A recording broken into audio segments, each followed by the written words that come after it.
The most important kind of social institution is that which has to do with role-playing, who you are. When we ask the question, who are you? People think of this question in two different ways.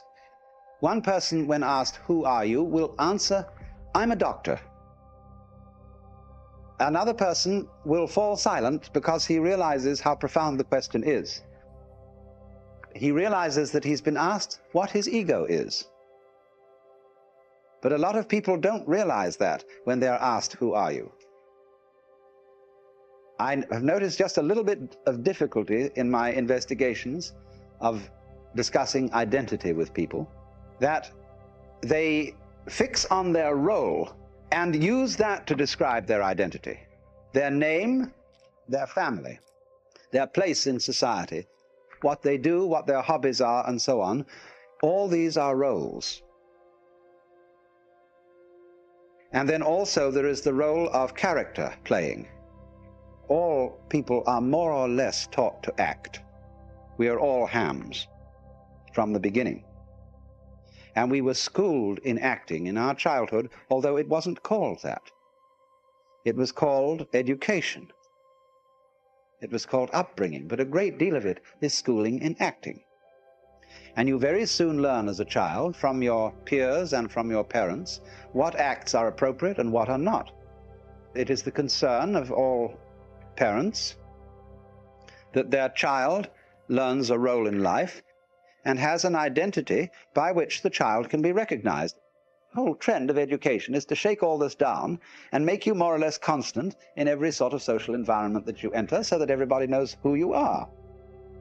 Otherwise, it's disconcerting, you see. So we are made to believe that we have a real self. That is to say, somebody who we really are and whom we have to find. To find yourself, to settle down, to grow up, you see, means to fit into a role. And there are a lot of people, you see, who are troubled in our society and who seem to be misfits and are terribly unhappy because they just can't find the role that they're supposed to fit. They don't know who they are. There is an inner pandemonium and conflict. But it's obvious, isn't it, that the role you play is a social institution. Because you can't be an object to your own consciousness, at least not in the ordinary way. You are a subject from your own point of view, and you can only become an object to the extent that you adopt the attitudes that other people take towards you. Other people, from the beginning of life, are mirrors, and by the way they respond to you, you begin to learn what they think of you and therefore who you are. We all tell each other who we are. And so the role we play, the identity that we have in that sense, is a social institution. But going further, there is the ego itself. There is this feeling that inside us there is an I center which receives experience and directs action. And this is the inmost myself.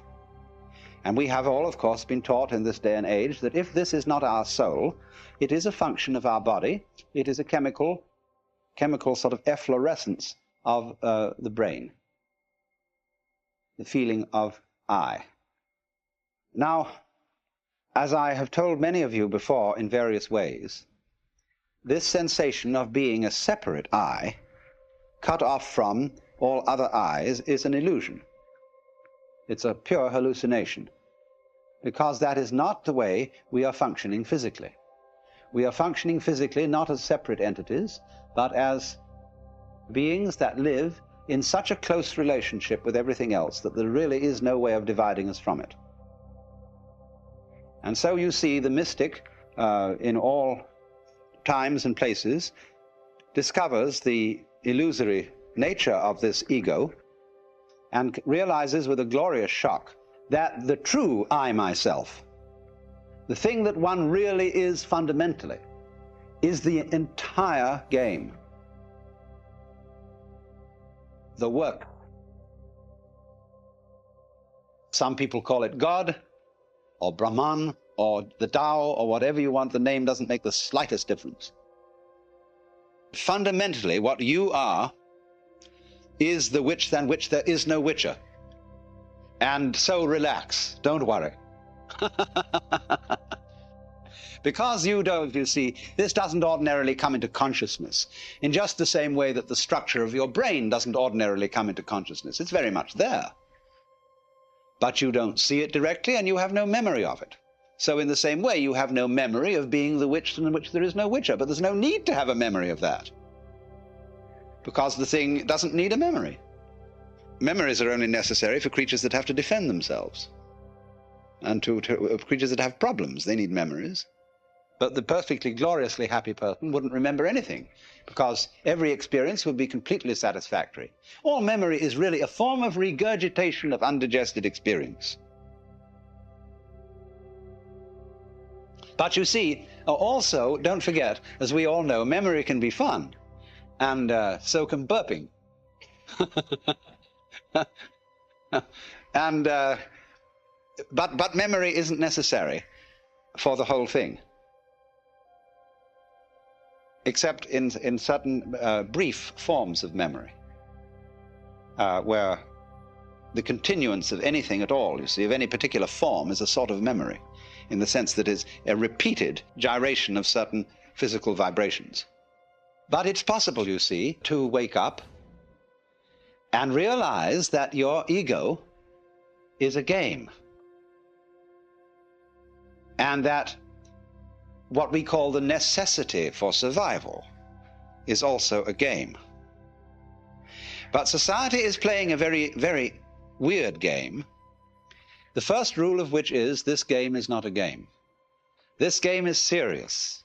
And so the great social institutions that we inherit from the past, like the church, are places to be serious. I don't think there ever was a jester in church. Of course, the church formed itself around a particular jester, and who couldn't be stood and so had to be crucified. It was just too much. But the whole attitude, you see, of the church is that you are standing in the presence of the most serious God the Father, who really is in earnest and no fooling, you see? And everybody has to keep a straight face. So you see, the thing is that the game, there's always the fear, the underlying fear that the game may be given away. If we can make believe that the game is real, whatever that means, we are not really very clear about that. But somehow we know what it means in our bones if we don't know very well in our heads what is for real. And we're always testing things out, what is for real. But when the whole world game becomes too real and people become too earnest, it's highly necessary to play a new game, which is the game of game against non-game. As how far can you get away with giving the show away about the game? Nobody really wants to go the whole hog until you're ready for final nirvana. You know, then you give the show away so far as you're concerned. And that's it. But in the meantime, the fascination of seeing how to put together, knowing it's a game, and still playing it. And doing this is what in Mahayana Buddhism is called being a bodhisattva. A bodhisattva is a person who doesn't give his show away completely. He doesn't simply release his consciousness from playing the human game. He is released and yet still in it. He knows the human game is a game, but he goes on playing it with considerable gusto. And his gusto derives in a great deal from the fact of knowing it's a game.